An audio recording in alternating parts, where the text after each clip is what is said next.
Et la taille, en règle générale, à l'époque, sous la robe, elle ne porte rien.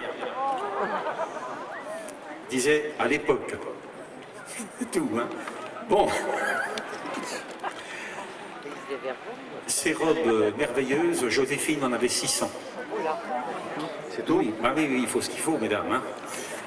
Donc elle avait ses robes, elle changeait, mais toujours pareil, ça faisait travailler les couturiers, les repasseuses, etc., etc. Vous avez les ombrelles, ici vous avez, vous voyez, des coiffures différentes. À cette époque-là, toutes les dames, bien sûr, se promènent avec une coiffure. Alors mesdames, je ne sais pas si vous allez rejoindre le champ de bataille, peut-être pas, vous allez vous mettre... Oui, le gardien du harem me dit quelque chose. On va se placer sur l'antique à côté. Très bien. Voilà. Bon, alors cette présentation...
Merci les tambours et les fifres.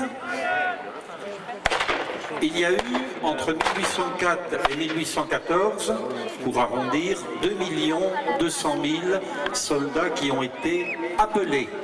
Mais tous n'ont pas été soldats, parce que beaucoup étaient trop petits. Et quand je vous dirai qu'ils étaient trop petits, vous allez être étonnés, parce que la taille minimum, c'était 1,54 m. Et vous aviez un tiers du contingent réformé pour insuffisance de taille chez des gens de 19 ans. Avec la France de l'époque, il n'y avait pas que la France, mais c'est des gens qui étaient relativement petits. Donc globalement, 2 millions de gens ont servi, alors qu'en 1914 et 1918, il y aura 7,5 millions de Français qui seront appelés. C'est une guerre beaucoup plus meurtrière, vous me direz bien sûr. Les moyens destructeurs étaient nettement plus conséquents. Les cartouches sont faites, c'est de la poudre, ce qu'on appelle de la poudre noire, avec soufre, charbon de bois, salpêtre. Proportion 75%, 12,5, 12,5. Je ne vous dis pas lequel. Vous allez en faire chez vous ce soir.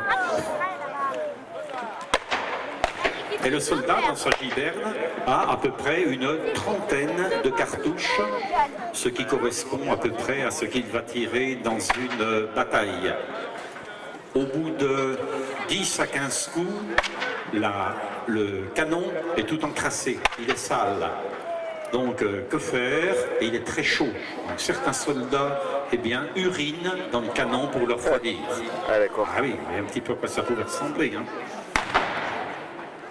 Alors, entre ceux qui sentaient mauvais et ceux qui urinaient dans le canon...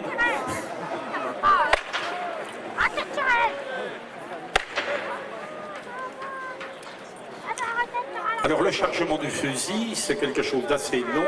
Il se fait selon le règlement du 1er août 91. C'est ce qu'on appelle la charge en 12 temps, 18 mouvements. Mais il y a également une charge précipitée et une charge à volonté. Mais quand on instruit des recrues, on leur apprend avec le 2 à bas la charge en 12 temps, 18 mouvements. Là, ça rigole plus là. Ah, le service de santé va avoir avoir du travail. Là. Regardez, ils arrivent. Hein? Ils sont contents. Vous avez vu le brancard dont je vous parlais tout à l'heure? Allez, vous allez évacuer le malheureux, là. Alors, s'il faut lui amputer la jambe, je vous l'ai dit, on lui met un morceau de bois dans la bouche, il serre très fort. Certains même, pendant l'opération, ont le courage de fumer la pipe. Et parfois, il décède pendant l'opération, la pipe tombe par terre, d'où l'expression « Ah bien, au moins 10 qui suivent, c'est bien. » D'accord, d'où l'expression « casser sa pipe ». Eh oui, ça vient de là, c'était des pipes en terre, tout simplement. Durée de l'opération, 2 minutes. L'amputation. On coupe d'abord les chairs, ensuite on coupe l'os, on rétracte, alors on prend un rétracteur qui repousse les chairs, après on replie les chairs, on recoue, sans s'endormir bien sûr, et après, eh bien, on vous dit, mon cher, vous pouvez partir. Donc certains arrivent à s'en sortir et après rejoignent la France par étapes, etc. Vous les retrouvez à la sortie des églises, qui font la quête, qui jouent au tambour à deux, etc., etc. C'est le lot, malheureusement, de toutes les guerres et celle-ci n'échappe pas à la règle.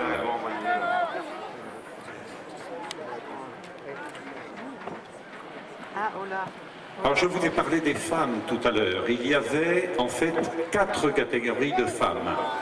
La plus rare, c'était les femmes soldats. Il y en a eu quelques-unes, notamment sous la Révolution française et quelques-unes sous l'Empire. Il y avait Thérèse Figueur,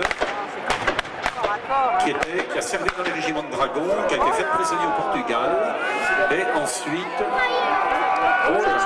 ça c'est les assauts furieux. C'est ce qu'on appelle le déjeuner à la fourchette. Autrement dit, on attaque à la baïonnette. Parce qu'on utilise des expressions argotiques pour tous les épisodes de la vie, pour les surnoms, pour tout. Donc je vous disais, il y a eu quelques femmes soldats. Il y avait ensuite les vivandières qui vendaient des vivres, qui avaient un cheval, un âne, une charrette, etc. Et au-delà de cette finalité, le soir au bivouac, on se retrouvait chez la vivandière ou chez la cantinière. La cantinière, c'était l'épouse du cantinier. Le cantinier étant un monsieur qui était chargé de préparer la nourriture des sous-officiers. La troupe faisait sa soupe. Les officiers supérieurs avaient du personnel et les sous-officiers allaient manger chez le cantinier. Et le cantinier, quand il était aidé de son épouse, elle prenait le nom de cantinière. Et sous l'Empire, les femmes qui suivaient les régiments n'avaient pas d'uniforme spécifique. Il faudra attendre les années 1830 et le Second Empire pour voir des cantinières avec des uniformes spécifiques. Et puis, bien sûr, il y avait toute une série de dames qui y suivaient. Alors, la punition, quand on en attrapait une, était la suivante. On la rasait du dessus jusqu'au bas, sans rien oublier. Oui. C'est des vieilles techniques qu'on a retrouvées en 1945. Une fois qu'elle était rasée, on l'enduisait soit de cirage, soit de noir de fumée, et on la promenait nue devant le front des troupes. Elle était assise sur un âne. Alors qu'est-ce qu'elle faisait? Elle alla à Fontaine, puis 3 jours après, elle recommençait son boulot. Voilà. On n'a jamais pu, à l'époque, on n'a jamais pu vraiment chasser ces femmes, parce qu'au-delà de cet aspect que je veux humoristique, il y avait malheureusement tout un ensemble de maladies que les Napolitains appelaient le mal français et les Français le mal napolitain. On jouait des jeux au tennis.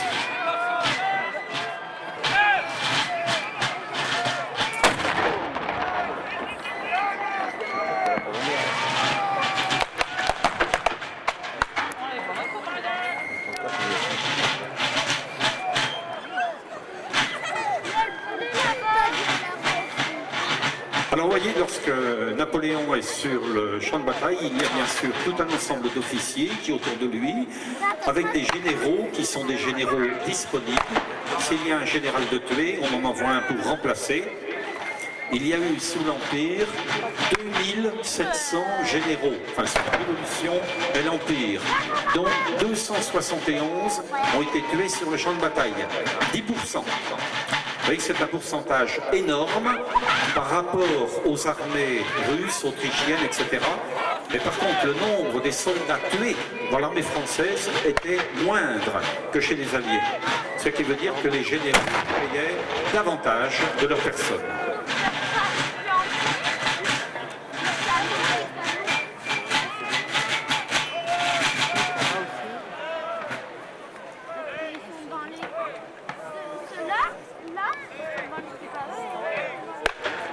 Pour les repousser comme ça, ça aurait été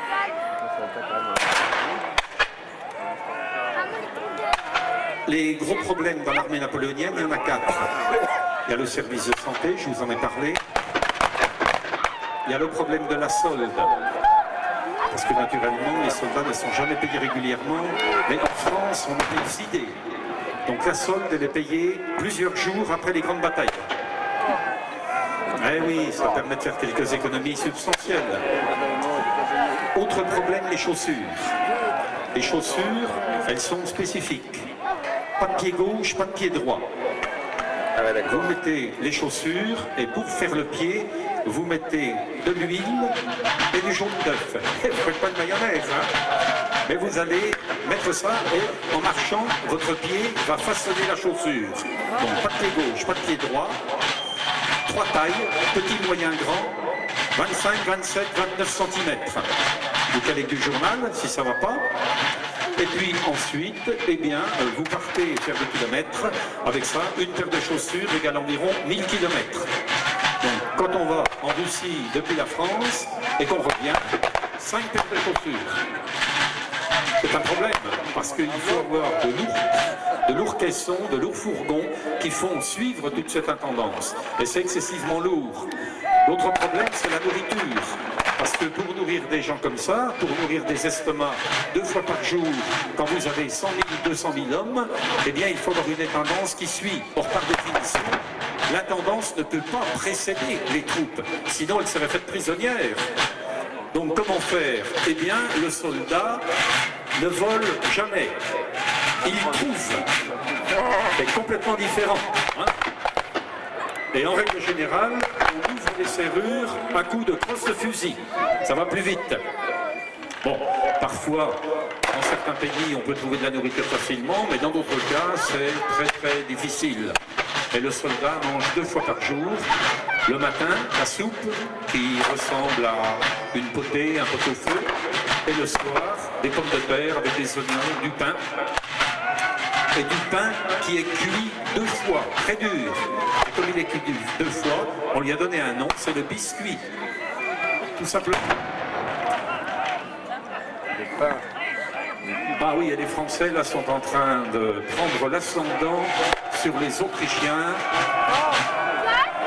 Bismarck avait eu un vilain mot, il avait dit l'armée autrichienne a été inventée pour être battue par les Français. Bon, je laisse la paternité de se dire à Bismarck. Hein. Lui, il n'est pas cuit 2 fois, hein, par contre, Bismarck. On parlait de ça, Sonia va être contente. Quoique avec la parité du marque, on aurait pu le penser.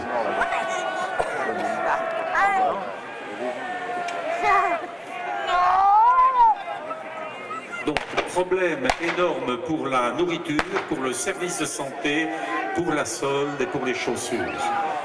Les soldats, bien sûr, vous comprendrez qu'en couchant dehors, par tous les temps, attrapaient des maladies. Les maladies les plus terribles, c'était le typhus, le tétanos, la diphtérie. Ah, il y en a qui a craqué là. Il y en a qui a pété les plombs. C'est ce clown là. Alors le typhus, ça provenait d'une chose simple. T'as des débiles, il y en a partout. Hein. Ces gens-là ne pouvaient pas se laver. Ils avaient des poux. Donc les déjections des poux entrent dans les pores de la peau et donnent le typhus. À l'époque, on ne savait pas. Comme aurait dit Pagnol, et Pasteur, il n'avait pas encore inventé les microbes. Bon, alors on est en train de gagner la bataille, là. J'espère que les Français vont faire aussi bien en rugby. Hein? Ça, c'est notre affaire. Ah oui, là, c'est une victoire éclatante, monsieur l'organisateur. Hein?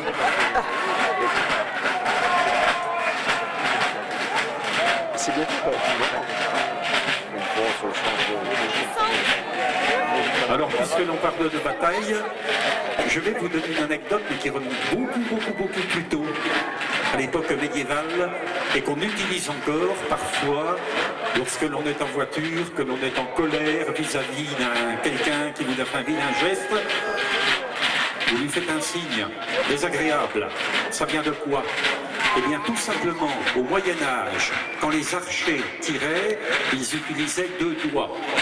Et quand on faisait prisonnier des archers, on leur coupait les 2 doigts. Ils ne pouvaient plus retirer. Et si on ne leur coupait pas les 2 doigts qui pouvaient se rebattre, ils montraient leurs 2 doigts à l'adversaire d'un air de dire « T'as vu? Je vais pouvoir encore t'en envoyer quelques-unes. »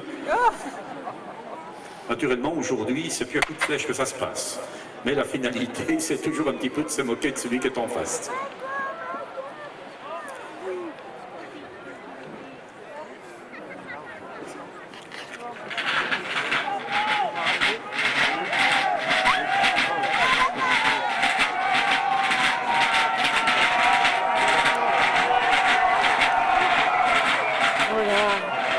Une mention là-bas.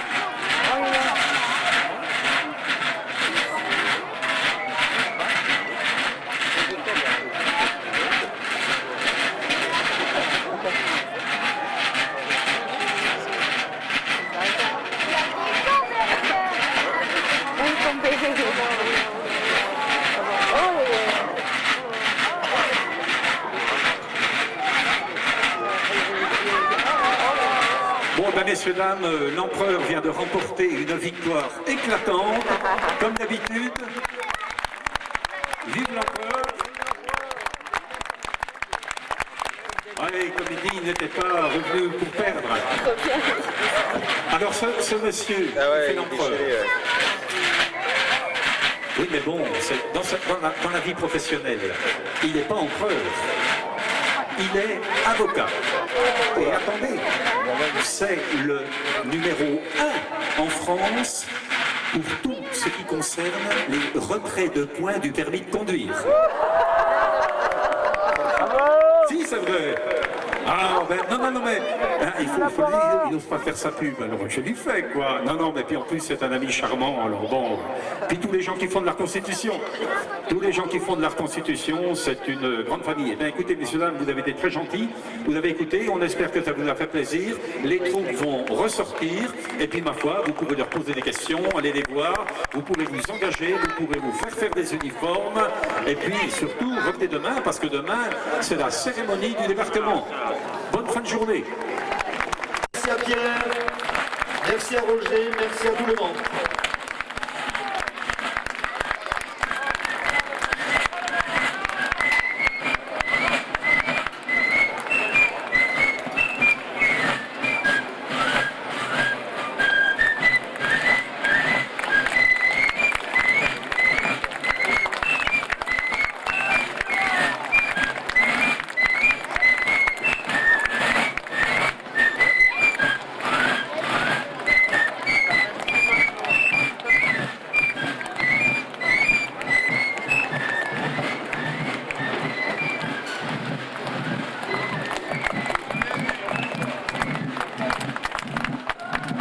Voilà, je crois que les Autrichiens vont également défiler.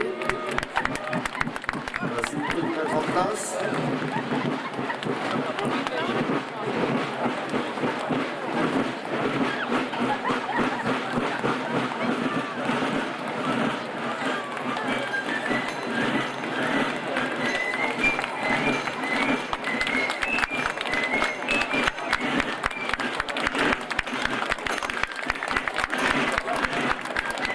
Oh, le médecin.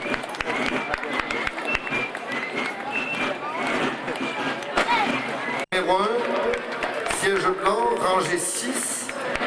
C'est une bande dessinée de M. Diric. Donc si quelqu'un a oublié sa bande dessinée, vous pouvez la retirer à la régie. Province de France, c'est du TER, la SARL Bernard. Vous avez l'espace qui est dédié aux offices de tourisme de la route Napoléon. Vous avez un barbier, messieurs, vous pouvez profiter pour aller vous faire la barbe, c'est notre ami Trifon. Vous avez un espace où nos amis des 4 bras vous proposent des batailles